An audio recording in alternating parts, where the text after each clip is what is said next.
Well, good evening, everyone. Welcome to another Tuesday night live stream. We are joined by, as you can see, several special guests. The most special in the way I'm going to look at it, the very bottom middle, Ashley and Colby Frey from Frey Ranch. So thank you so much for finally, I guess, allowing us the opportunity to do it. Jason and I feel like we've done every other barrel selection out there except from you guys. So finally, we've tracked you down. We've beat you down long enough. So thank you for being a part of this and allowing us to do this. Oh, thank you guys. It means a lot. We're excited to be here. Thank you. Yeah. So we got, as you guys can see, we got a few guests tonight. We'll be having a few people help us out with tonight's selection, and that makes it the most fun. So that's the best part. We'll get a really good perspective of everyone. We all have obviously the same samples.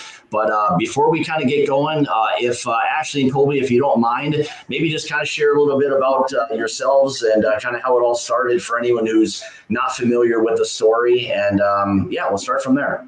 Yeah, thanks. Ever since I was a little boy, I wanted to be a farmer. And my family's been farming here in Northern Nevada since 1854. And on the farm, we'd always grown wheat, rye, barley, and corn, but we just sold them on the open market. And it's really, as a farmer, it's not very fulfilling. And so we knew that being here in Northern Nevada, we have really hot days, cool nights, ideal soil, great water that comes from both sides of the Sierra Mountains, from both sides of Lake Tahoe. And we knew that we could grow really high quality grains, but we really wanted to do something meaningful with them. And as I always wanted to be a farmer, but as I got older, I started to really like whiskey. And so it was kind of this aha moment that whiskey is the base of whiskey is grain, and we grow grain, and we grow really good grain, and we don't really get to see where it ends up or anything like that. So we created what we call the whiskey farm, and it was kind of our way to really showcase the grains that we're growing and do something meaningful and be able to share them with people like you guys. And so 100% of the ingredients that are in all of our whiskeys are all grown right here on the farm. We distill them right here on the farm. We mill, mash, ferment, distill, barrel, bottle. Everything happens right here and under our control. And so we call it from ground to glass. We have total control from the ground, the field, all the way to the glass that you're drinking it out, or the bottle that we put it in. And so anyways, we feel like with anything, with better inputs, you end up with better outputs. And so by growing our own grains, knowing how they're grown and growing them in a way that encourages quality, not necessarily quantity all the time, is the best way to ensure that you get the best inputs. And that way we can try to get the best possible whiskey. Yeah, very, very nice. Well, and I think, going back, a few years ago, I feel like a lot of people really started to appreciate that much more when they knew exactly where everything was kind of coming from, and ultimately what the whiskey ended up being, in the bottle. I think it gives you that other sense of like appreciation on I'll say our end from, sipping that whiskey, and just again have that appreciation for the amount of work that it is that you all did. So I think it's kind of a pretty awesome thing. So, and when did you actually, as far as the whiskey part of it goes, when did actually the Frey Ranch whiskey part of things actually start, and when did you start distilling? Yeah, so we got a federal experimental license to start distilling in 2006, but it's a federal license because there was no state laws to regulate distilling until 2013. And so from 2006 till 2013, we kind of learned the basics of distilling, kind of what we wanted to do, a little bit how we wanted to do it. Before we even had the distillery built, we hired our master distiller, Russell, who really kind of helped and come and finalize and get everything really tightened up and perfect. And that way we knew what we wanted. It's not like one day we just said we're going to build a distillery and started building it tomorrow. We really kind of learned the basics and built our first 3 stills were built by us right here on the farm. So it's kind of a long process, but in 2013, we really felt confident. We built the state-of-the-art distillery right here. Well, that's, Colby, I wanted to ask, how do you guys exactly mature whiskey being in such a hot climate? I've always wanted to ask you that. I know it's probably challenging. If you have any tips and tricks, or kind of? Not necessarily, because we're actually in northern Nevada, so we're closer to Reno and Lake Tahoe and everything, and so we have 4 distinct seasons. I mean, it gets down to 0 degrees during the coldest part of the winter here. It gets up to like 108 maybe for a week or two, but usually like the summers are usually in the 90s. But we humidify the barrel warehouses, which is really important. That's good for quality and quantity. At high humidity, you obviously have less angel share. But you also have, you still have angel share at high humidity, but the ratio of water and alcohol, you actually lose more alcohol than water. So the proof will actually stay the same or go down. Whereas at low humidity, your proof will go up, which is maybe it's a good thing for the hazmat drinkers, because obviously for bourbon, it has to be put in a barrel at 125 proof or less. But it's not good for when we're cutting it down to 90 or 100 proof like we bottle it, because then it's less concentrated and less flavorful. Mm-hmm. And so we have untemperature controlled warehouses. They're not heated or air conditioned, but they are humidified, which we feel is really important for both quantity and quality. Well, that's interesting. It's one of those things, over time. Do you feel you've been open for a pretty good time now, and do you feel like your whiskey has hit a sweet spot as far as age goes? Yeah, I really do. And I feel like those extreme temperatures kind of almost accelerate the aging a little bit. Mm-hmm. Where I don't know yet, because our oldest whiskey that we have right now is about 8.5 years. And it's pretty oaky. And so if you love just like an oak bomb, then it's really good. But for me, there's a saying in the wine world that you got to like what you make, because you might end up drinking it all yourself. And the sweet spot for me is like 5 to 6 years usually. And a little over 6 is still good, but it's still getting a little on the oaky side. And, one of the requirements for bourbon is, and we make mostly bourbon here, and everything we make goes in a new barrel, but bourbon has to be put in a new barrel. And so, as time goes on, the grain flavor is going down, the oak flavor is going up. And if you leave it in too long, it's just going to taste like, to me, like nothing but oak. And so I feel like there's a balance. And we actually did a barrel pick with the San Francisco World Spirits Competition. And the judges, we sent them 2 4.5-year-old barrels, 2 5.5-year-old barrels, and 2 6.5-year-old barrels. And they immediately kicked out the 5, 4.5, or 5.5 and 6.5, and they were trying to decide between the 2 4.5s which one they liked better, without knowing how old they were or anything like that. And they, that balance between a little bit of the grain and other flavors that come with it, and the oak is really important to us. Yeah, I think that's what people, and this is really exciting, I think, for a lot of us, because I've only had samples of some Frey Ranch single barrels. I think the combination of, like you said, that oak and the flavor, but a little bit of that grain forward, is what makes it so interesting, because it's, I don't know, there's like kind of a beauty in that, I think. Yeah, and that was kind of, like I said, our goal from the beginning was to showcase the grains that we're growing here on the farm. And so just to mask them up is defeating a little bit of the purpose. Yeah. Yeah, no, I totally get that. All right. Should we dive into the samples and see what kind of fantastic whiskey we can select tonight? Yeah. Yeah. Looking forward to it. So we're just in proof order. I know Colby and Ashley have the same samples. So yeah, we'd love to kind of hear your thoughts along the way, as well as much as all the other guys. Before we get going, hey Kyle, do you want to talk a little bit about your role with Frey Ranch, if you don't mind? Yeah. So my name's Kyle. I'm Rain out of Southern California, but I came on board with them actually about a year ago, I think today or a couple days ago. But I run the Southern California market out here, and I'm the voice and name of Frey down out through Orange County, LA, San Diego, etc. So I get to do all the fun stuff.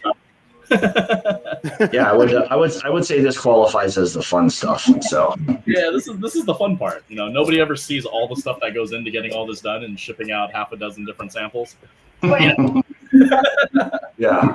Now you get to kind of reap the benefit of all of the shipping and stuff that you do. So. Oh well, I didn't do any of it. Ashley did. So I did take the lead.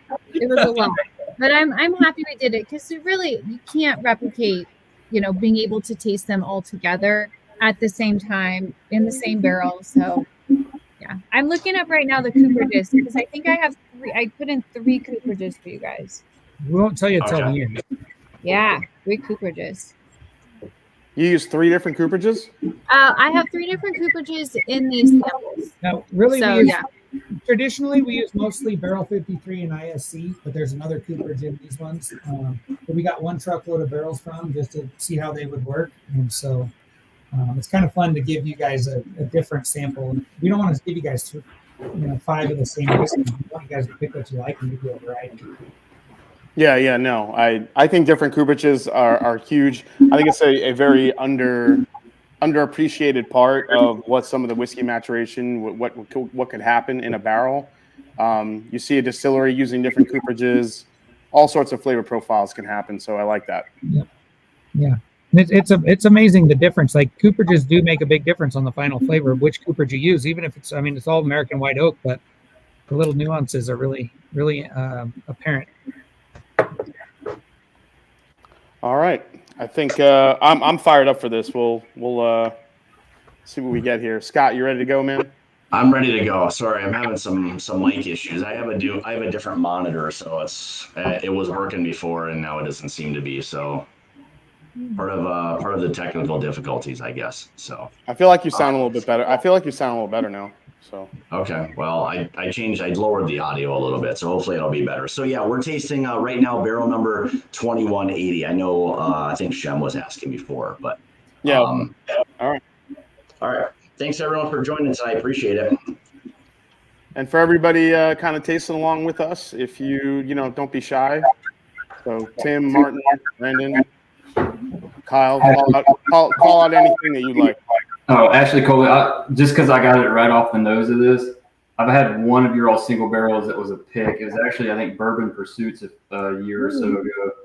And it was one of my most coveted bottles, between the topper being like a paperweight. But no, seriously, the drink itself, the nose, the taste, all throughout the entire bottle, as long as I could keep it, was like grape big league chew.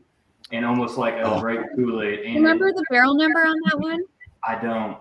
I could look it up. It would take me a minute. Yeah, But well, yeah, they did pick a really good barrel. I It remember was the best thing. I mean, one of the best bourbons. Kudos to you guys that I've ever had. And just, I mean, like I said, you caught that nose of Big League too, and it was like you were like a kid. It was awesome. And I just hit Which that number note are on we that. No, 180. So this one's very, very fruity right away. Yeah. It's got a little creaminess in the mouthfeel, and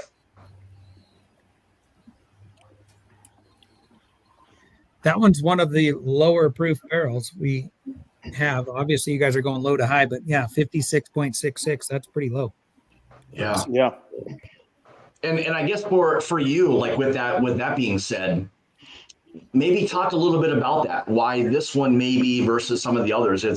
Was this in a different area or something along those lines? Yeah, it's got to be in a different place in the brick house. And like we said earlier, with higher humidity or lower humidity, the proof with lower humidity can really kind of get out of hand. And so this one obviously was in a humid place in the warehouse, not where there had any drafts or leaks or anything like that in the inside the house. But we keep them all at 70% humidity. And in the summer here, sometimes it'll get down to like 5%, 3%. I mean, it's we're the driest state in the nation. It's very, very little humidity, which is actually a good thing in the fields because we don't have a lot of mold, mildew, and fungal problems in our crops like they do in a lot of places that are very humid and have a lot of rainfall. But it's crazy. And it'll be 108 degrees outside, maybe 90, 92 degrees in the barrel house. And I walk inside the barrel house and it's like, holy crap, get me back out into that nice 108 degree weather outside because of that humidity that's added to the barrel warehouse is like a punch in the face. Yeah. That's interesting. Man, that's a lot of orchard fruit to me. Like I'm picking up a lot of that nice oak, really nice oak influence. Yeah, for me, this is just pure oak and apple, which I'm really digging. A lot of apple. Definitely. Give me a lot of green apple in the nose, like apricot on the mid palate. Yep, green apple, apricot for sure, and it's kind of all like soaked in caramel to Colby's Yeah, point. like a caramel apple is what I get. Caramel apple, Yeah. There you go. Yeah, exactly. Yeah. Oh, yeah, I'm like soaked in caramel apple. Yeah, caramel apple. It makes sense. So, yeah. We're doing these Yeah. yeah, we do these kind of tastings, and it's funny because like people say like, oh, I taste forest floor or like all this stuff. And I've never tasted forest floor, Tree bark. but I've had a Forest caramel apple before, or I've had a Twix bar. Yeah, it's yeah, always like- the food that I compare it to because that's what Yeah. I do the same thing. I do a lot of cereal comparisons. Like this tastes like Fruit Loops, and people seem to Yeah. get it. Yeah. We just had a Fruit Loop barrel. Yeah. Oh, nice. There you go. See? I'm guessing I was the first one to tell you that it tasted like Big League Chew, grape Big League Chew. Yeah, that's right. Yeah, I mean, seriously, I was like, it was dead on. I was like, man, Yeah. Yeah. I gotta be careful. With There's that. as the finish kind of develops, it does kind of convert into that little bit of like leather tobacco, like maybe a little bit of the drying, that kind of the apple caramel, is really up front, maybe mid, and then as the finish kind of develops, it does kind of more transition to that oak and the leathers and tobaccos. So I'm getting baking spices on the finish. yeah. A lot of spice. Yeah. Yeah, it's very just cinnamon apple caramel. Really, really nice profile. Yeah. That's an easy drinker. For sure. That's definitely a crushable for a cast strength barrel right there. Easy, That's good. very, very easy. All right. All right, so that was barrel 2180. Now we're gonna go Correct. to. Is everyone sipping 2099 next? That where we're at. Correct. Yep. All right. Okay. Wow.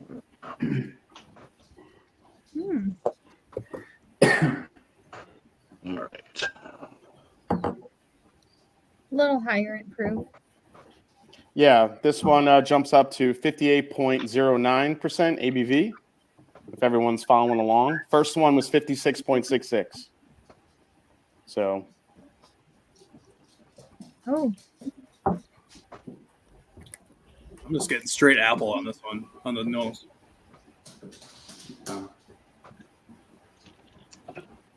yeah, Brandon, Martin, Tim, don't be shy. Whatever if you're Yeah, smelling jump stuff, in call there. it Yeah, out. let us know, definitely.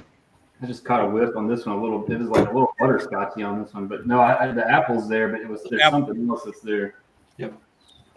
Brandon might think this smells like a putting green. He plays so much golf. He's got, I'm getting a putting green. This smells like the bottom of a cup. That's my favorite.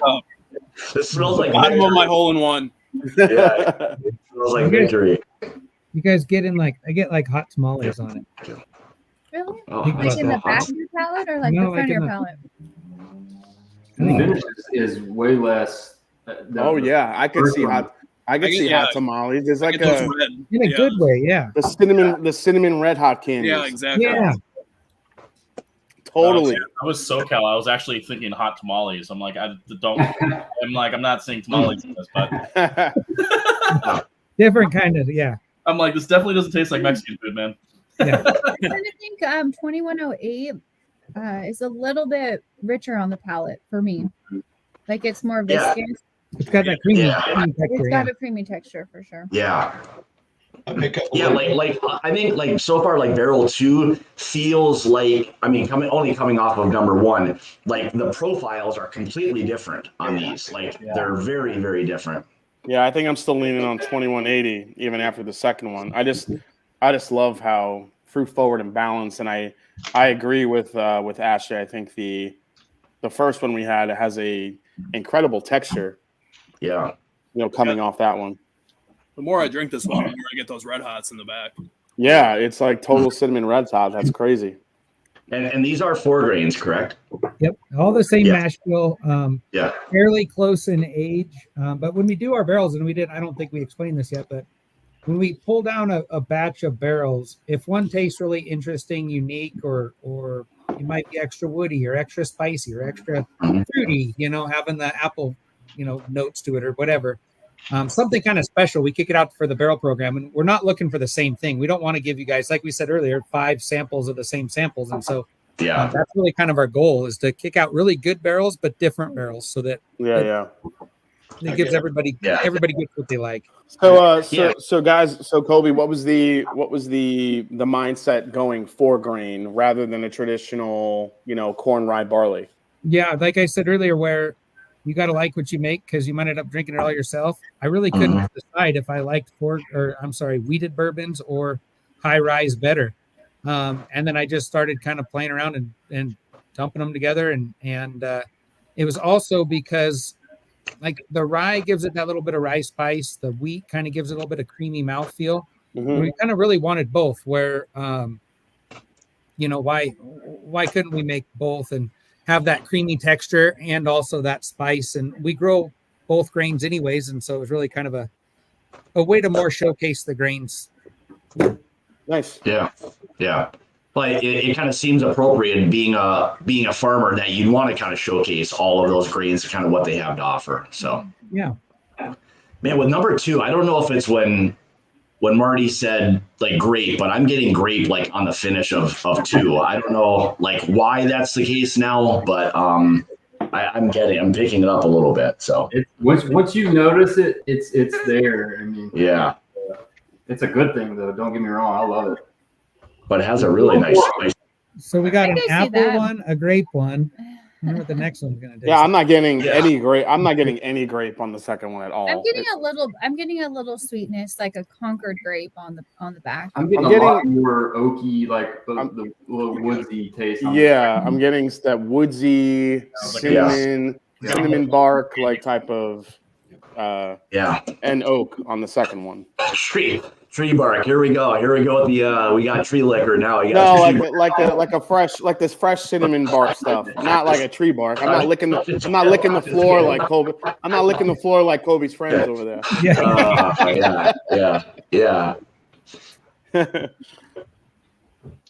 Yeah, the baking spices on 2 is fantastic. Yeah. All right. So let's go to 3 now. I like the first one a little more. All right, so third barrel here is 2233. Correct. Coming in at a hearty 61.4% ABV. See what we got. All righty. I'm getting like toffee. These things they are all over the place. That is crazy. These are all very different. Yeah, they're all really the first three are all completely different. Yeah. I get a little more citrus like for some reason on the Oh, I got it for a second and I don't get it now, but I got peanut brittle. Peanut brittle for sure. Yeah. Oh, peanut brittle. Yeah. I can't find it.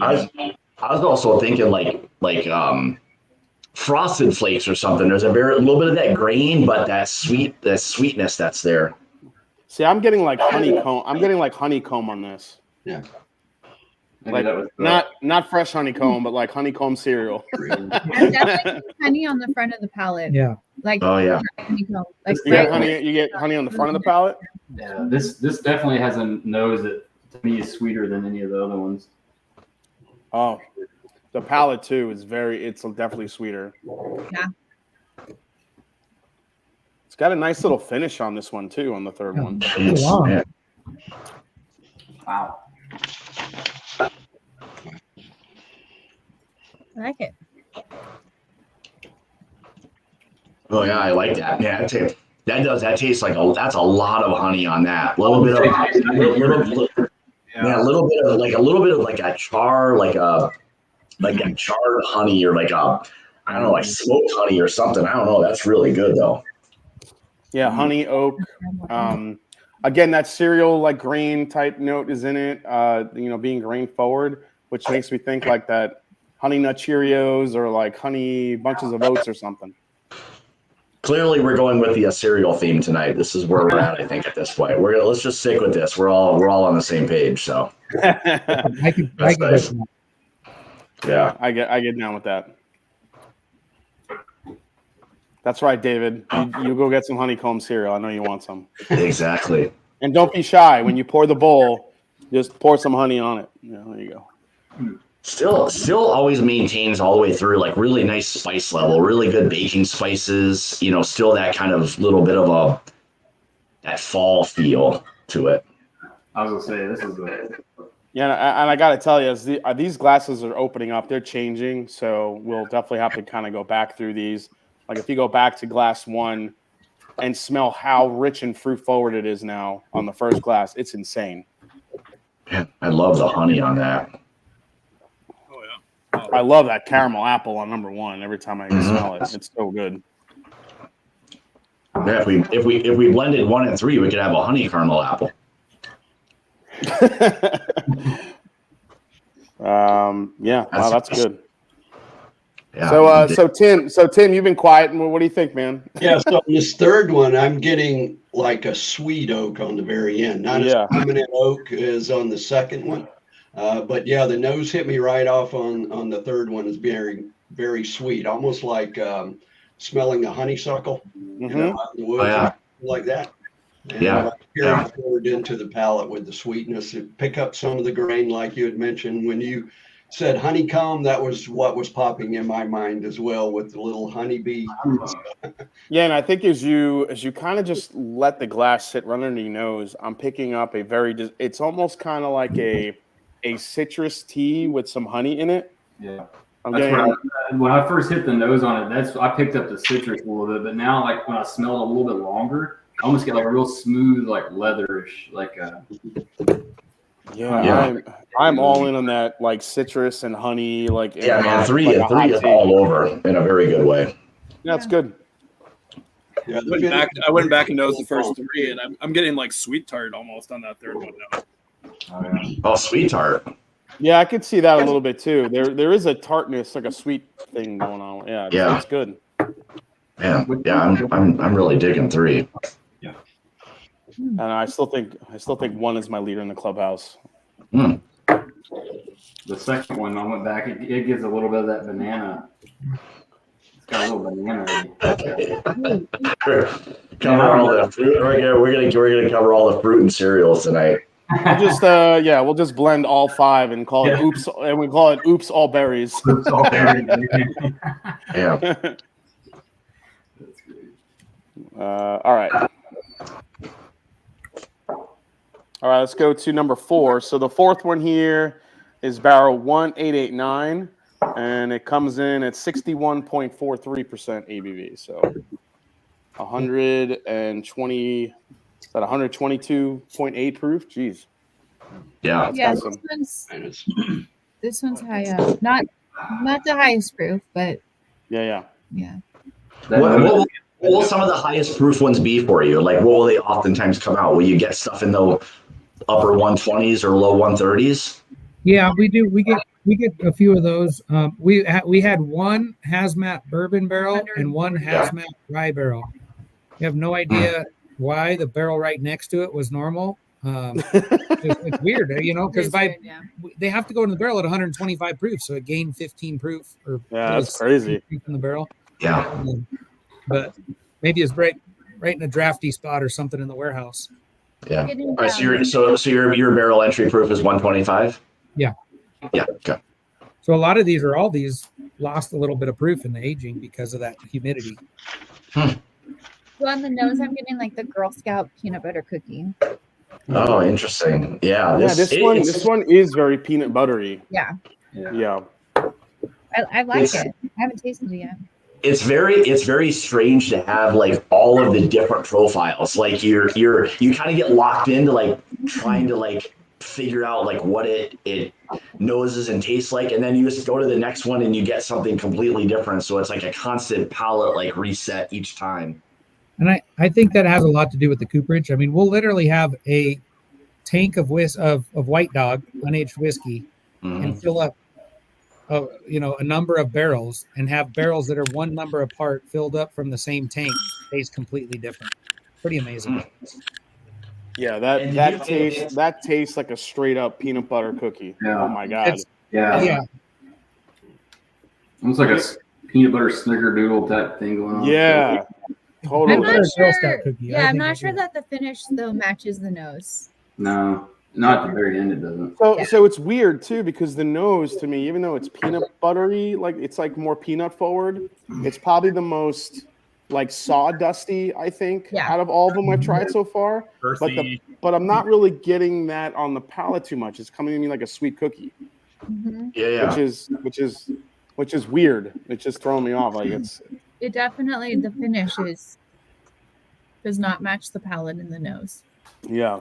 It feels like the most like, this is gonna sound weird, but the most bourbon forward. Like it feels like more of a traditional bourbon, like something you'd expect from, I don't know, just something more tried and true. Like it's just like coming off of 1, 2, and 3 being very different.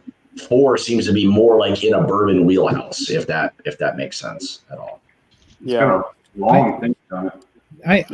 I'm getting Reese's peanut butter cup like way in the back finish, like barely. Mm-hmm. Yeah. To me, it's straight up peanut butter cookie, but I'm not really getting anything beyond that except kind of that sawdustiness. Yeah. But yeah, that's good. I mean, damn, you talk about a spectrum of flavor profiles. Jesus. Yeah. I will say this, all of the way through, like the one consistent thing that you have about it is that really beautiful, like baking spice. Like there's just that real nice spice factor all the way through. So I think that just enhances each profile in its own way. Yeah, it's ironic. Our rye is 100% rye in the mash bill, and it has less spice in it. I get more rye spice in our bourbon than I do in our actual rye. Yeah. And it's only 11.4% rye in this mash bill. I think that's why people love. Like I hear such great things about your rye whiskeys all the time, for sure. That's really nice. Ashley, what would you say your normal? I don't know if normal is the right word, but normal profile is for your bourbon. I think we get a lot of caramel. We get spice, pretty like most all the time. But what I look for and I really like is kind of like that creamy mouthfeel. Yeah, it's like creme brulee on like the front of the palate. It's really rich and viscous, and then baking spice on the finish. So yeah, and so like our farm strength is like our small batch blend at barrel proof, and that's a good representation of like 100 barrels blended together, what they taste like. And it's really, I mean, I love it. It's really good. It's kind of more your balanced bourbon that doesn't have kind of crazy flavors like these single barrels, Yeah, and I think what I really enjoy is you're able to taste through all the grains. So you're going to get the sweetness from the corn on the front of the nose, and then the richness from the wheat on the palate, the rye spice in the back. You can kind of taste through those grains, as Colby mentioned, and really highlighting and showcasing the grains that we grow is obviously our goal, but that's what I enjoy the most. Yeah, and we didn't really talk about it, but we also malt. We grow barley here, 2-row malting malt or 2-row barley, and then we malt it here on site. So. Yeah. Wow. I heard my guy. What don't you do? Jeez, my gosh, that's a lot of work. Holy cow. We get ourselves into lots of work, but we got a really good team, and Russell, our master distiller, keeps everything going for us. Does it feel like I know Ashley had mentioned, does it feel like you're picking up more of those individual grains in 4 more than the other 3? Like I don't know if it's just like in my head now, but it feels like you're starting to maybe pull out a little bit more of the different kind of grains in 4 versus some of the others. No, I agree. I feel like this one is definitely one of the more, I think this one and maybe the first or third, I can't. This one's definitely a little more complex. It's got more body to it. Yeah, it really does. Don't forget, we have 3 different cooperages in here. Did we try 5 yet? Did you guys try 5 yet? No, we're about to. Okay, I jumped ahead. Sorry. All right, guys. So number 5 is barrel 2414, coming in at 61.75% ABV. Okay. So I'm getting like vanilla extract or that really rich vanilla bean on the nose. Yeah, definitely. Oh man, that's really sweet. Mm-hmm. It's like vanilla icing type. Yeah. It smells very like rich. Mm-hmm. It's the highest proof of all of them. And it's a different cooperage than all the other 4. Oh, okay. Like the white frosting from donuts. Mm-hmm. Wow. And if nothing else, that is oily and extremely mouth coating. Wow. Yeah. Very rich. Very rich. Very, very rich. Hmm. Wow. Thought this would be a lot easier. Yeah, the texture on it is fantastic. I don't know. This might not be the best, but it looks like the color is like the darkest and the richest too. Might be because your It glass might is be because fuller. it's probably because Colby poured a I heavy didn't pour them pour. very even. I think 3 and 4 are actually kind of in the darkest, especially 4 Really? is 4 is really dark. Four- That fourth one. We're I actually was gonna say 3 for me is pretty Yeah. heavy. 3, 4, and 5 are definitely on the whole. So use number yeah. 2 feels a little light. Yeah. So just to 5 give you feels guys- like it has the best mouthfeel for sure. Like that oily texture is rich and heavy. That's a very very long finish too, like oily, like not drying, astringent, or like oaky tannic or anything either. It's just like very, very, just like I guess decadence is the best word I can. Yeah. Yeah, so to give you guys a hint but not give it away, 1, 2, and 3 were actually the same cooperage. Mm-hmm. 4 is a different cooperage, and then 5 is a different cooperage. So, And are we in the roughly give or take same age range for the most part, or you're all really close. I mean, they're all probably within 3 to I was gonna 5 say months. 3 to Yeah. okay, all right. Man, 5 is really like it just is lingering for days. It just I just caught a little bit of that red hot finish on that one, just right there. Yeah. It wasn't like cinnamon punchy, but like Yeah, I'm getting a little bit of that hot tamales on the 5th one too. Yeah. Oh yeah.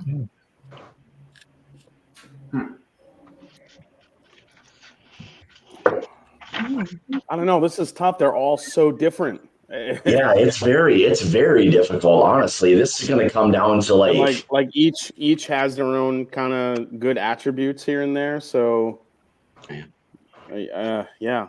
I just went back to number 3 in the nose, like you had said earlier, Jason. Man, it's opened up even more. It is. Yeah, just as you go back to these and you start nosing, because every time I sip one and I go back to the one before it, it's like a completely different experience in a good way.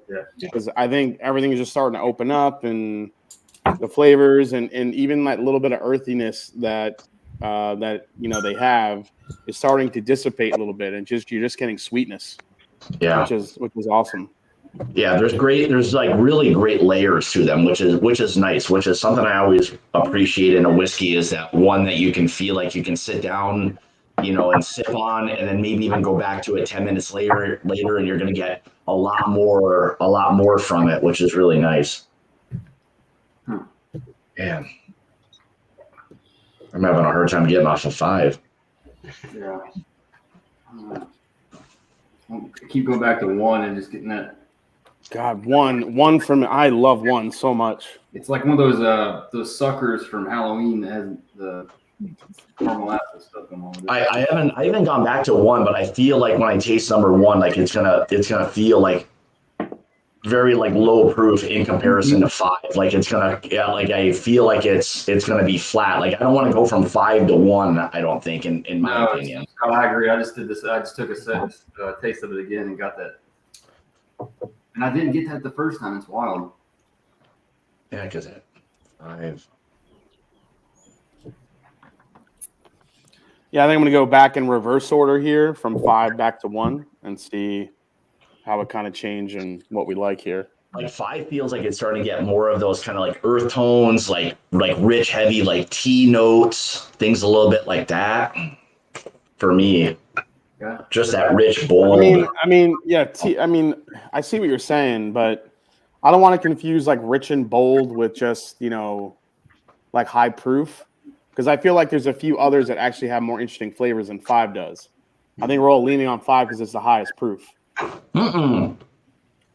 Yeah, it's the highest proof, but I mean it's not that far off. Yeah, it's pretty close to the other two. Yeah. 3 and 4. It's a little more than 1 and 2. Yeah, Number 1 has a really, really mild, like back of the palate. Like it goes down really easy. Which Like, one? One. Yeah. Yeah. Like there's no burn. No.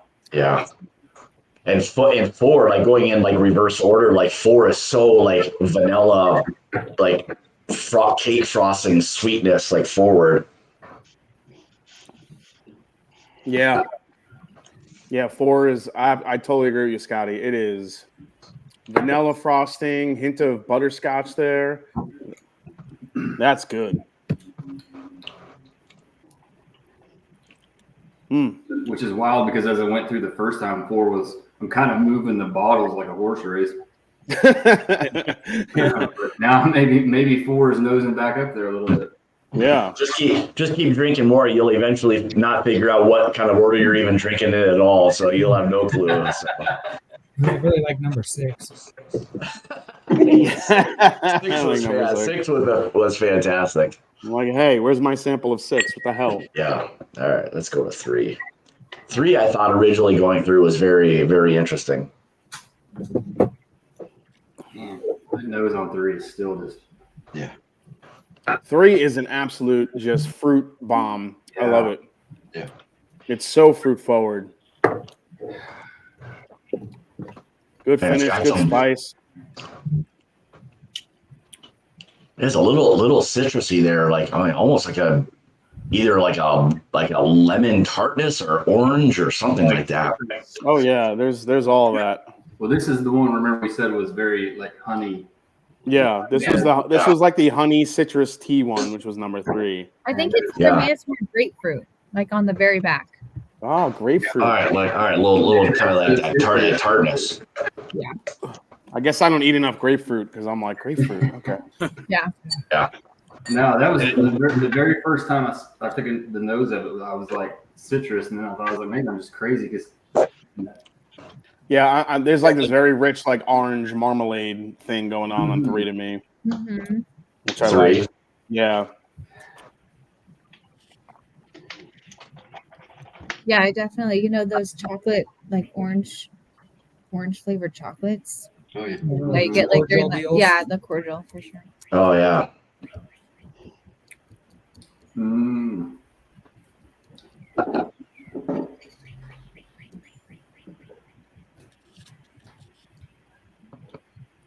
So somebody asked in the comments, "Where's the Captain Crunch berries?"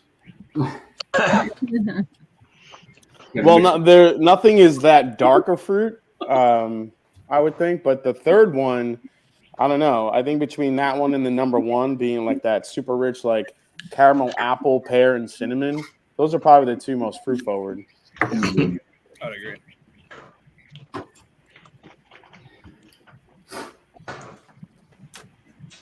Yeah, So 3 is for us, a lot. instead of picking our favorite, we pick our worst and kick it out. That way, It's I easier don't to know. kick it out It's than easy, talk yeah. about. Yeah, no, I think we need to do that with these. Which ones we're gonna kind of kick out here? Yeah. Yeah.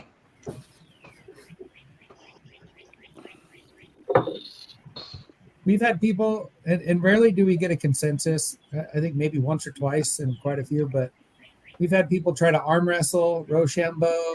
They can't decide. They're just like, It's we got to super figure tough. this. Virtual arm wrestling will be interesting.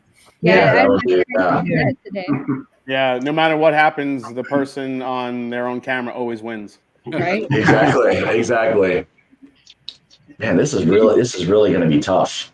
I mean, I'll be the first to pull off the Band-Aid. I think 1 is probably my least favorite just because the lack of a lingering finish. I would agree. I think the proof is dominating 1. I think that's the problem, is that the richness of these others is starting to kind of, because there's not the, I don't think there's like the mouthfeel. There's not that viscosity that the others have that's holding that flavor.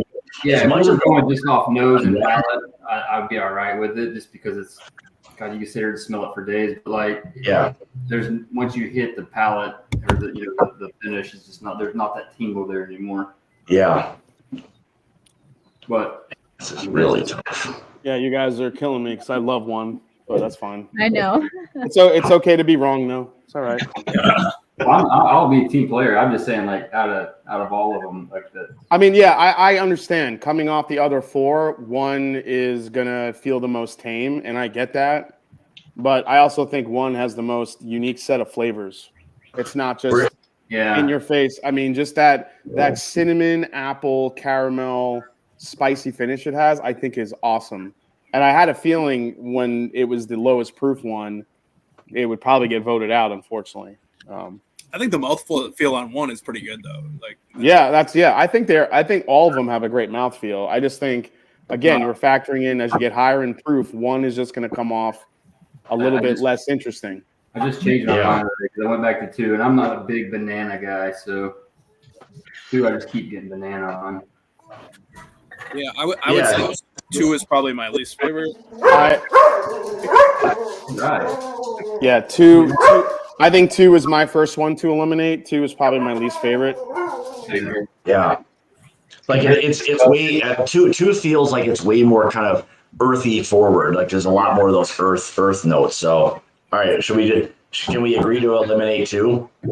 All right, so 2099 is off the board. Okay. All right, 1 down and 4 to go. 1 down, 4 to go. That doesn't mean I won't drink the rest of the sample later on. Yeah. I hear you. Yeah, we're just being picky at this point. To Scott's point, I'm going on a little golf trip tomorrow at 5 a.m. So I'll probably bring the rest of these samples for the guys to go to try. There you go. Shem put his vote in. He likes 2180. Oh, Shem weighed in. See, 2180. See, I'm not the only one. I don't know if I'm ready to say 2180 is my favorite yet, but for me, it's up there. But we got to taste through the other ones. The 2233, I just keep that one's so good. 2233. Yeah. Which one? 2233, the one we also kind of had that. All right, why don't we taste 3, 4, and 5 in order and kind of see what that kind of does for us. What do you think? Wait, say that again, Scotty. Well, let's taste 3, 4, and 5 in order and see what that does for us at this point. Now that we've kind of tasted through them, we'll kind of just taste through that order if that works for everyone. Yeah, we can do that real quick. All right. Yeah. All right. So real quick, 2233, 61.4%. Yeah. Again, just honey and citrus, man. Yeah, it's a lot of like kind of that charred honey note, which is really nice. Great baking spice. I do like that one a lot too. That's really good. That is on the computer. You want to see? Now we're gonna have a special guest. All right, let's see. Hey! Oh, what a cutie! Hi. Do you like breakfast cereals? Yeah. What's her favorite cereal? What's your favorite cereal? Oh, Rainbow. rainbow. All right, we go with that. All right. Captain Crunch, oops, all berry. Oh, I love Captain Crunch. All right, here's a Captain Crunch question for anybody who digs Captain Crunch. Do you prefer it like super crunchy or a little milk soaked? Crunchy. No, well that's the beauty of Captain Crunch. It never gets it's made out of space age materials. I don't know, man. I gotta let it sit for a little bit. If not, it will destroy it like the roof of your mouth. I was gonna say you gotta appreciate the carnage to eat Captain Crunch. Yeah, that you do. Yeah, the roof of your mouth gets pretty good. Just accept it.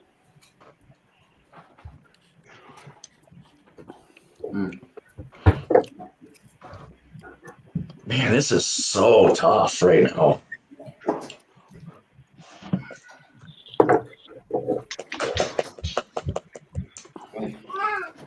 All right, I think out of 3, 4, and 5, that number 4 has that toffee note and that little bit of a butteriness that I like. And it's also finishing with probably the most earthiness. Yeah. So I think for me, barrel number 4 goes. to kind of keep it rolling. Yeah, I would. I think I would agree. Like it feels like there's sweetness, and then beyond that, like there's like I love the sweetness mid palate. I love the sweetness on mid palate, but then it loses it for me on the finish. It just goes a little bit too earthy. Yeah, and it does linger with that peanutty peanut butter kind of note, but not.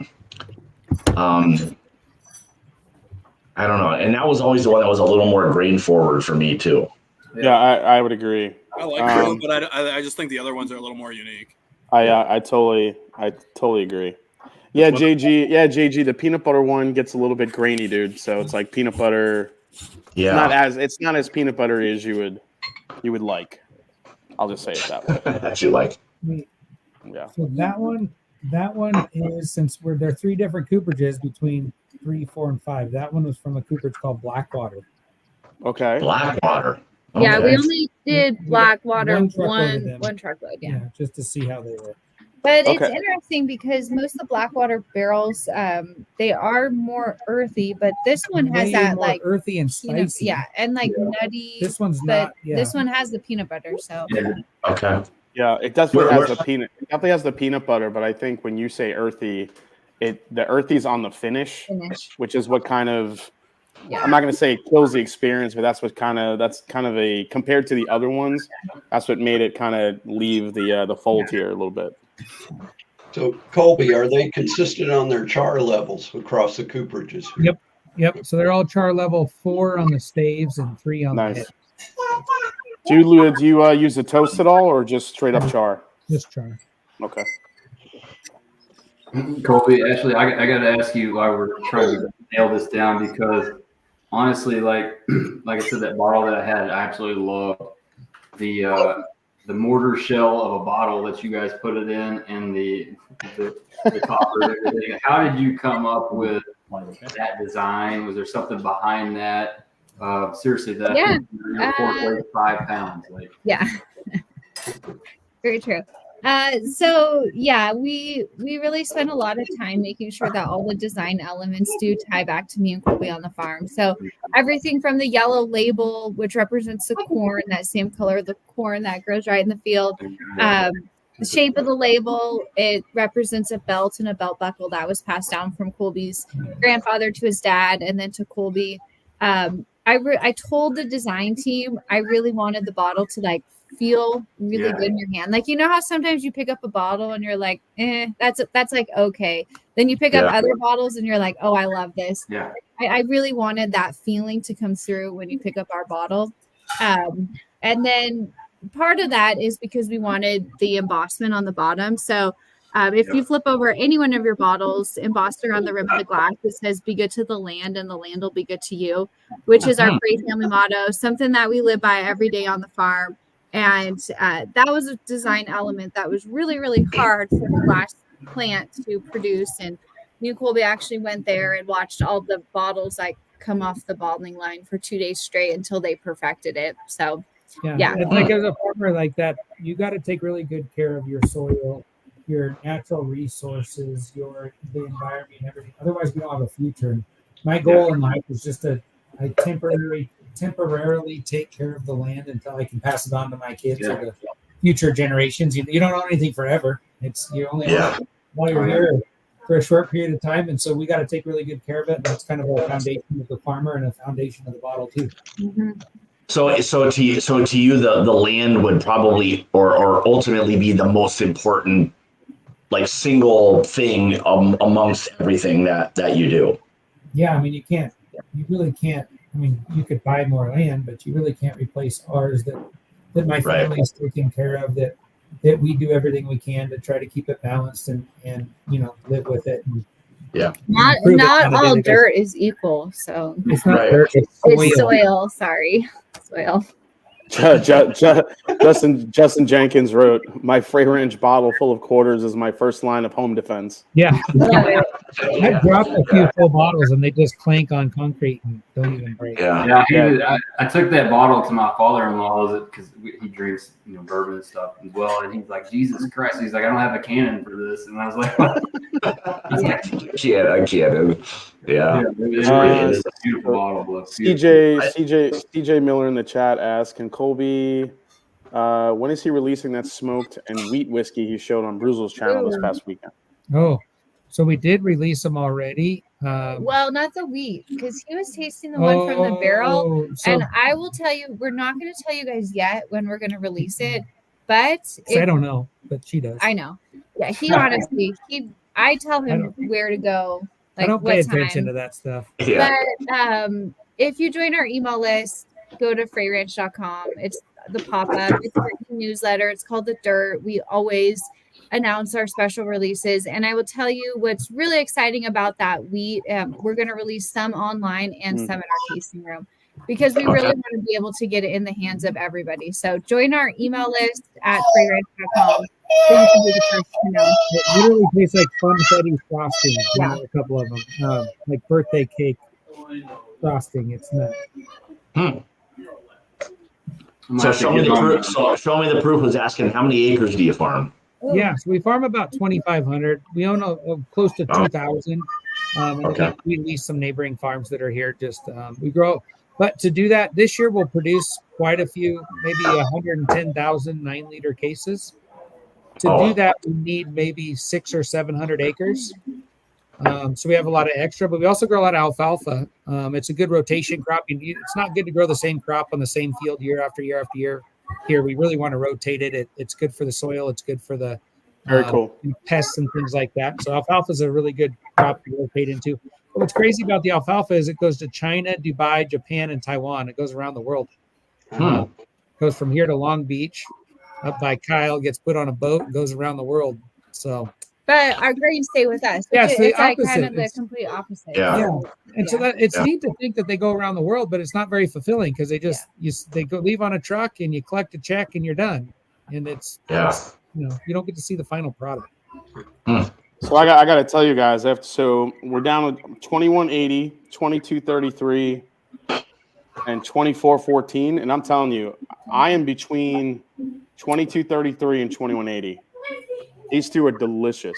2414 has the proof, but I think it does not have the layers of sweetness. It may have the proof and I think the texture is there, but these other two are just. And when I go back and forth on these two, I'm finding new flavors in. Technically, they're samples 1 and 3 if you're following along. Yep. And those two are delicious. You guys want to know the cooperages? Sure.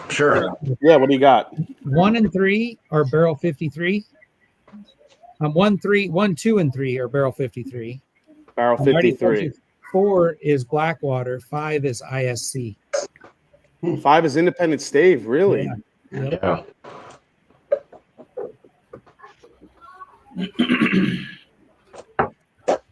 Yeah, I'm between 3 and 5. Like 1 for me is just drinking flat coming off the others. I appreciate the flavor. I know what you're saying, Jason, but man, it's just somehow getting lost amongst these. I'm trying to like also figure it like by itself. Like we have to also understand we're not getting 3 barrels, so we have to figure out which one.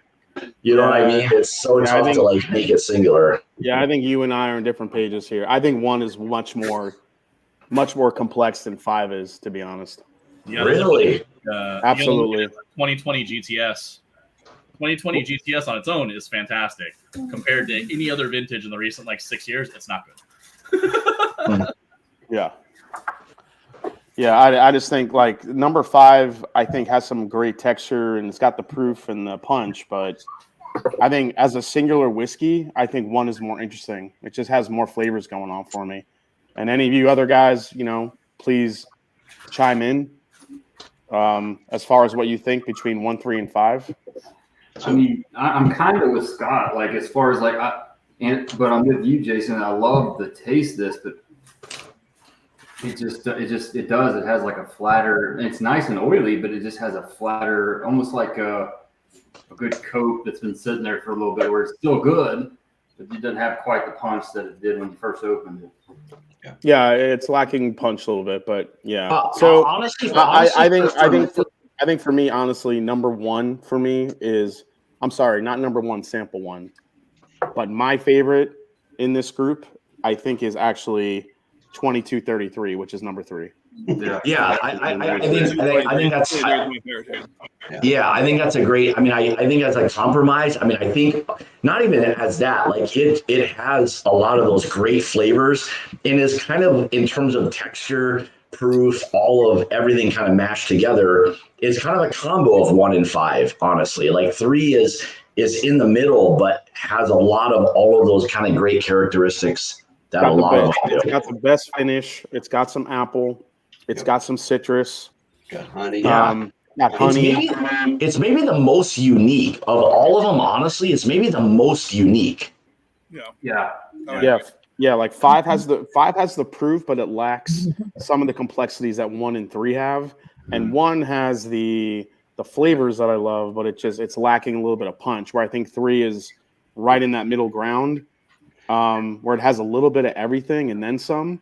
I love, and the more I sip it, I'm getting more cinnamon out of it on the third one. Yeah, it's getting a little bit, the finish easily on number 3, I think, is the longest, and there's only 4/10 of a proof point between 3 and 5, so they are very close. And like you said, the first sip I had of number 3, it's remained my favorite, and the more it's opened up, it just reinforces the fact that that's the one that fits my. Yeah, that's same here. I think 3.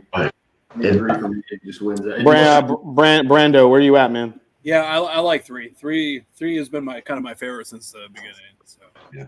Wow, he's already like hole in one, number 3. There you go. Hole in one on number 3. Perfect. Yeah, hold my bourbon. Yeah, Kyle. I feel like Kyle, did you have a favorite? I like the flavor profiles and everything on 1, but like I was saying earlier, it's like the trend in the last like 5 or 6 of these I've done. The low proof one just has like a ton of layers. You can break everything down. Like you can actually pick apart all the individual flavors.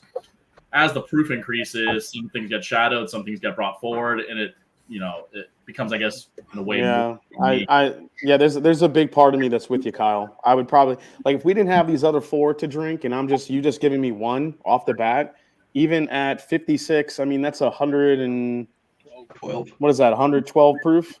Yep. Yeah. 100, even at 113 proof, I still think that would be a kick-ass whiskey. I just think against these other samples, it's having a hard time. Yeah, I think if you handed me 2180 out the gate, no complaints, anything, like, this is fantastic. But you hand me any of these 3 standalone by themselves, like, you wouldn't know the difference. Yeah, or you wouldn't be able to compare them to each other. We should just do both. Give everybody options. Give everybody options. Give everyone options. Well, this would be our first Frey Ranch, so we would probably just do 1 barrel and see how people enjoy it, and then if people love it, then maybe down the line we get another one, or maybe even do a rye at some point. Wink, wink. Ashley and Colby. Yeah. Ashley and Colby, I've been drinking your whiskey for about 3 years. And it was during that time where I was looking for something different. The bottle design caught my eye. The whiskey kept me interested.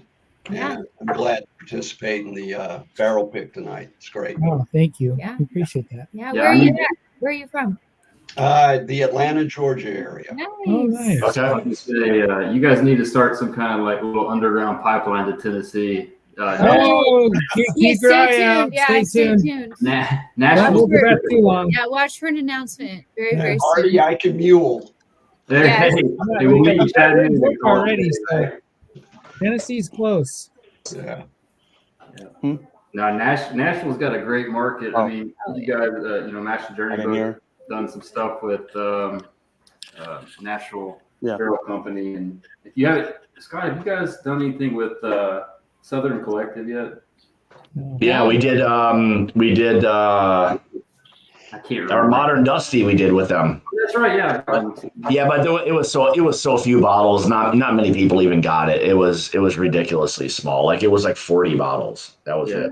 But no, like I mean, I think you guys would do really well here in Nashville. Your guys' stuff is top notch. So Thank you. So Colby, you guys just released an oak whiskey, from what I recall from a newsletter. Yeah. Tell us about that and kind of how it compares to the others. Yeah, so it's made from 100% oats, the grain, and it's amazing how different it tastes. And so a lot of people tell me like, oh, mash bills don't matter that much. It's all about the water, or The barrel, yeast, or the barrels and everything. And I always call BS on that, because you can taste our 100% wheat, 100% corn, 100% rye, 100% malted barley, 100% oat, and they are completely different whiskeys. And so it's really fun for us to kind of showcase the grains and to do something different. And the oat whiskey, it's such a pain to make, but it's really different. I mean, it tastes like batch one tasted like it's what's the word, Ash? I mean, it was like oatmeal cookies, like really like oatmeal forward, like you really got that oatmeal flavor. Batch two was kind of had a lot of like black licorice, and then anise and fennel and like those spices. And then batch three is kind of right in the middle, and it's really, really good. All right, guys, I'm gonna make one last ditch effort here. Okay. If you have just 3 and 1, have some water, take a break, then go back to 3 and 1 and compare them. Because I keep going back to 1. I love it. If I get outvoted, I get outvoted. But please do those 2 head to head. Have some water and then go back and forth.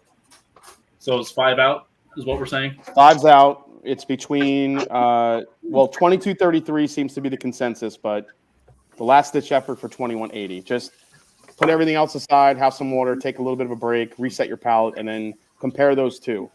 And then after that, if you still say 3, I'm with you. But there's something about 1, I'm telling you. Even the finish on 1 is sneaky long. I think here's how you have to also look at this: is of 1 and 3, if you can make this as singular as possible, which one at the end of the day would you prefer to sip on? Like, I think you have to make it like that singular. Like, like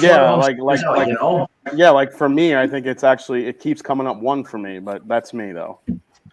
I just love there's an extra bit of sweetness in 1 that I am getting that 3 has.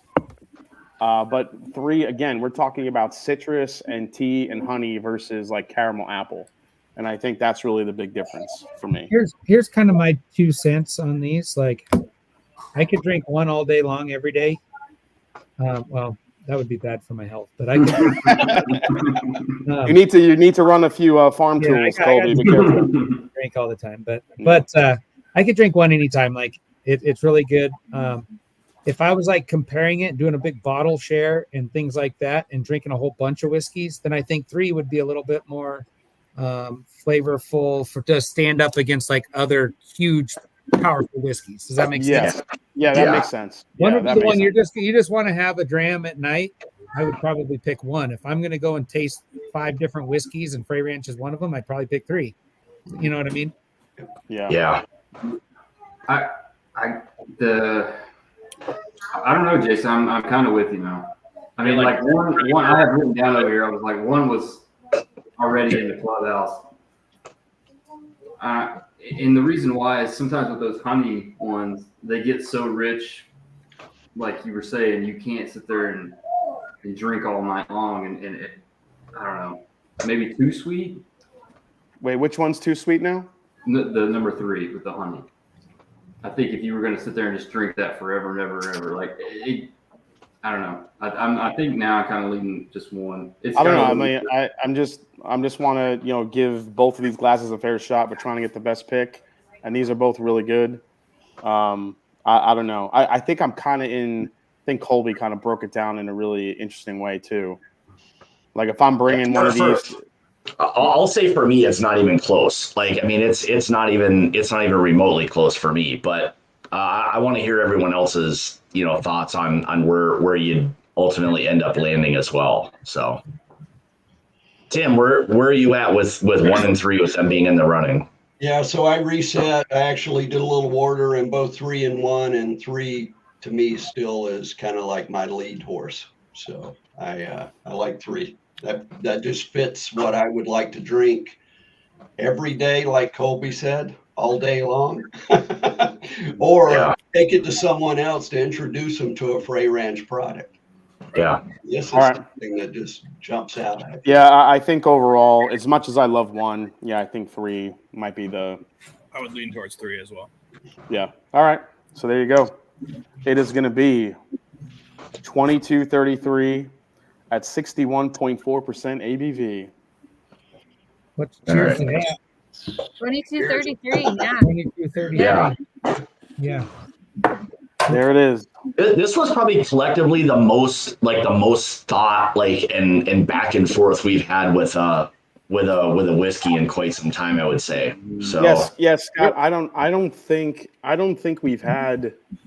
When's the last time, Scott, that we've had like 5 or 6 samples like this that were so completely different? So different. I don't think ever. I think that's been part of the issue, is that there's so many different profiles that we're breaking it down into what each one of us prefer, in a particular whiskey. So to have 5 different things, this could be 5 different distilleries at the end of the day. It's so different and unique, which is a really cool thing. But you've also made it extremely difficult for us to do, which is the challenge, and it's a fun challenge. So I'm glad it got to this point. So. Yeah, I love that you guys get to experience what we get to do. Yeah, it's really fun. So Russell, so hard.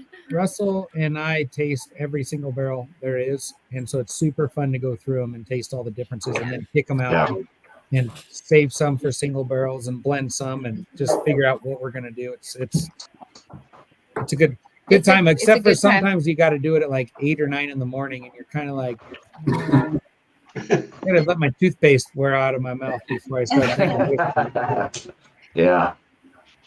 Well, it's they're all fantastic in their own right. And again, this is just where you have individual preferences for things. But I think breaking it down the way we did was a really nice way to do this. So, short of arm wrestling or doing a cage fight or whatever we could get into, this was probably the most civil way of doing it. So. Yeah, pop them. Don't watch them if you want. If anyone watching gets 2180, send me a bottle. Let's all get the link to that. I'll let you know where it goes. Yeah, let me know, Ashley, because I'll be getting a bottle of that one. That's really good. All right. Well, I think we made our selection. Let's see. What do we got? Barrel number 2233, 61.40 ABV. So, can you share any more details on that as far as age or anything along those lines? That now that we're kind of finished. Yeah. Let's see. Do you have anything on there? That one is barrel 53, like we said earlier. They're a kind of a small cooperage in Higbee, Missouri. It's a char 4 on the staves, 3 on the heads, everything else. Ashley's looking it up right now. 2233. 2233. 9.5 inches of headspace. So it's probably going to be 170 to 180 bottles. Yeah. Per barrel. But then what's the age? Does that have the age? I don't have the. I'm sorry, I don't have the age in my spreadsheet. Well, we'll get. I can get you. It's got to be like somewhere close to like 5.5 years old, probably. Okay. All right. We'll get those details for everybody. For sure. Oh yeah. Is 170 to 180 bottles about average for you? Yeah. It could be more. So what we do is we measure the head space in the top, and then kind of estimate it. But there is some variations in the bottles and everything else. So, sorry, Ashley's looking at something right here too. But that's my guess. It's a little bit more headspace than sometimes if we get like 6 inches. A lot of times it's like 200 bottles. If it's Yeah. 9 inches, is probably I'm guessing 180 is probably. Okay. All right. So we'll have a nice yield on that. That's good. Yeah. Oh yeah. No, this will be a good Okay. one. Yeah. All right. Awesome. Hey Jason, I'm just kind of looking at the little sample bottles, and funnily enough, 2180 is gone, so completely gone. So Yeah, I'm telling you, man. There's something about that barrel. it tells you something. That's a good Yeah, way to usually tell. when the barrel's empty, that's kind of how you know. The bottle. Yeah, listen. If 2180 makes it out in the world and people are like, send it to Jason C, you'll know why. Yeah. I mean, I've got, like I said, like, look, proof. 20, look, right here. This is 2180 right there. Gone. Yeah, 2180 just, I don't know, just has this crazy sweetness. It almost tastes like a lot older than it is. It's really cool. So Oh man. look, Scott's going back to it now. My wife's in the other room. It's That just- 2180 is like that girl in high school that you dated that you just 22 33 is the one that you God, 2180 is coming off like it's just so sweet and it's so good. Mm-hmm. And I'm not getting any earthiness at all in one at all. Yeah, I don't think earthiness has been like the issue with it at all. I don't think. I mean, I got them in a couple of them. I don't think I really get it in 3 or 1, but I mean, I had 2180 as caramel apple leather tobacco, which on paper like sounds delicious. Yeah, you know? it is delicious. They're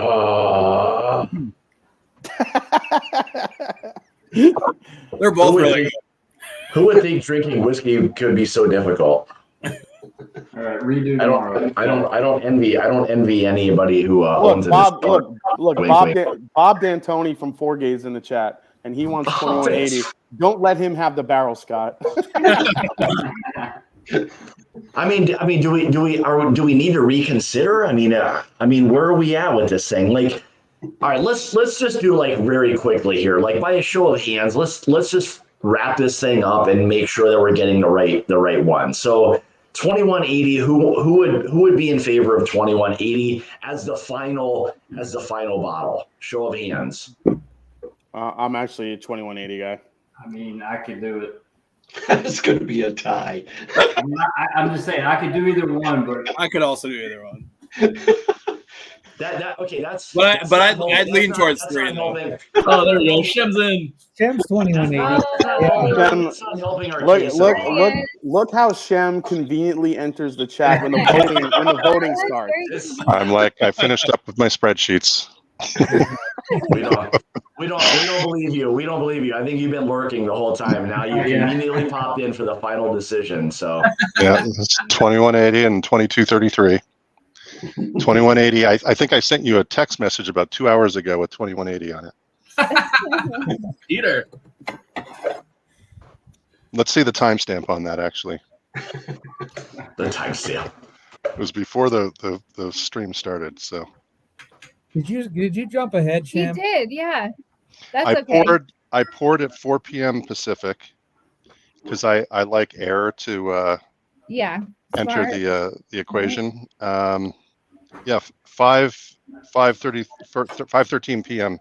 Pacific is when I sent 2180 is the winner. I know. I was like, Shem, no spoilers. What are you doing? No spoilers. Yeah. That's funny. Yeah, I mean, it is between 1 and 3. I mean, I don't know. It is what it is. Listen, Shem, if you just happen to get one of these other whatever we select here, I don't know if you're taking the other barrel. It's a sign. Well, I think I'm with you. Wherever 2180 lands, I'd like to bottle. But 2233 is really delicious too. I think for people that want the proofier punch, a little bit of a longer finish, 2233 is definitely going to be where it's at. But some like that richer sweetness, I think, is in 2180. So I don't really know where we go. See, in my opinion, like I feel that 2233, like I feel like our like roles have reversed slightly here. Like 2233 feels like it's more just different. Like honestly, 2180 feels like a jazzed up Buffalo Trace bottle to me. 2180 is like stupid good too. That's actually I'm looking at the chat, and I feel like people are really rallying right now for 2180. Oh man. Scott. Honestly, the fact that you said 2180 Jazzed up tastes like Buffalo Trace. a jazzed up Buffalo Trace, I completely agree with you. That is, I was thinking that earlier. I'm like, this has like a Buffalo Traciness. It's what it reminded me of like early on. I mean, that sounds like something the group would hate. I don't know. I actually don't have a bottle of regular Buffalo Trace open. We can name it. We can name it Buffalo Frace. Yeah. Oh That's man. Oh, What kind of How many of bottles yield, of 2180 are there? Yeah. What kind of yield would we roughly have? Yeah, for what kind of 2180? yield is on 2180, Ashley? What do we I got? think like 680. No, I don't think so. 680. That'd be the most bottles from a 53 gallon barrel ever. Yeah, Colby's like, surprise, it's like a 6-barrel blend. 2180 is going to have more bottles. It's only got 6 inches of headspace. It's probably closer to 200. 18, yeah. Wow. 190, 200. My thing is like, okay, I'd be fine with 2233, but I'm with Jason. I would hate to have that bottle get away or that barrel get away. 2180, that is. I don't know, I but would speak for that one to lead, man. I don't know. but Tim and Brando are all in on 2233. So Yeah, you know, I can meet him in chat. Yeah, that's fine. I'd still drink 2180 and enjoy it. I think they're both really good. Blend them. Come on, guys, you can't play. You can't be Swiss here. You got to pick one. Pick a side. 2230, yeah, 3. I already picked 3. Yeah. I love this so much. Yeah. Hey, Yeah, I would stick with 3 as well. 3 for me feels like it's the most unique of a lot of them. I think it has a different profile than something that I haven't necessarily had from somewhere else. That's how I'm trying to break this thing down. All right, we'll stick with it. 2233. We're calling it. We're calling it. Cheers to it. All right. We wrote it down. I'm gonna cheers to 2180. If this is going to be your custom label.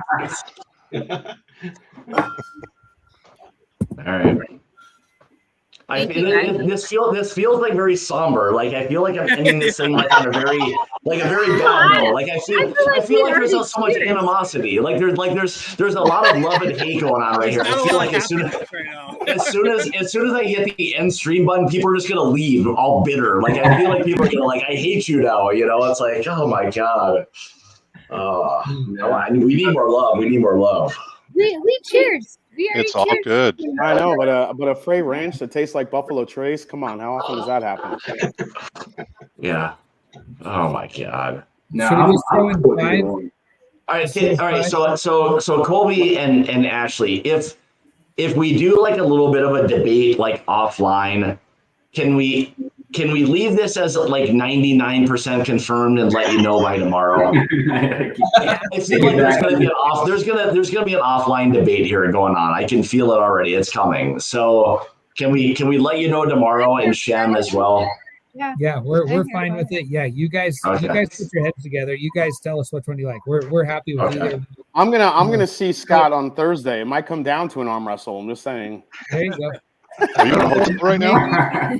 Tonight I might take the 2180 out of the barrel program and just put it in the distiller's reserve and sell it in the tasting.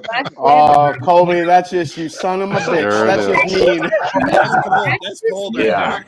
He's just fuel to the fire right now. He's just causing controversy is what he's doing right now. And Jason the bottle though. You know what's gonna happen. Yeah, Colby is gonna friggin' put that in the gift shop. He's gonna send us photos of it. It's a rub it in our face. It's going to be like Distiller's Special Reserve. Get it? Yeah. Oh man, Yes, full time. All right. We'll do more debating offline. We'll let everybody else have a little kind of like wondering what in the world's going on. We'll let you know within a couple of days what we ultimately end up with. But more importantly, Ashley Colby, thank you so much. Shem, thank you so much for getting it all in the works. Everybody, thank you for joining us tonight. We can't thank you enough. This has been a pick that we've been wanting to do for an awful long time. Yeah, and, Scott, how long we been talking about wanting to do it? Since the very beginning, and now you've caused nothing but divide. So that's right. That's my job. That's my job. I guess we thank you. We're looking forward to the rye pick. We'll all hate each other by then at that point. So we're super looking forward to it. But no, in all seriousness, thank you so much for allowing us to do this, and we're looking forward to whatever barrel it is we select. Probably not even going to be 1 or 3 at this point. It could be something else completely different. So we're gonna get that infamous. We're gonna get that infamous 6 barrel. That's what's gonna happen. Yeah, we're looking for barrel 6 at this point. Barrel 6 is what we're going to probably choose. So, but everybody watching tonight.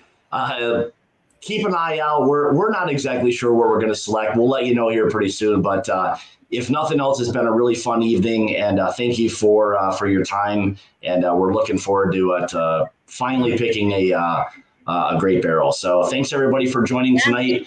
And yeah, thank you guys so much. We'll see you guys next week. Cheers, guys. Thank you very much. Bye.